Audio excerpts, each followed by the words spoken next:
Shiva.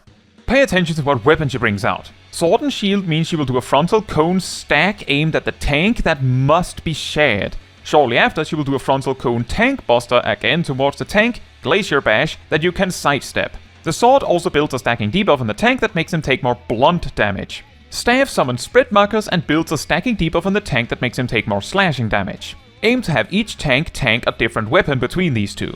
Initially, the weapon sequence is random, but when at spawn, she will always switch to sword. Phase 2 always starts with staff, while showing a mechanic involving 4 circle AoEs. These indicate the safe spots when immediately after 5 circle AoEs appear. For the staff spreads, there is space for 2 players in each quarter.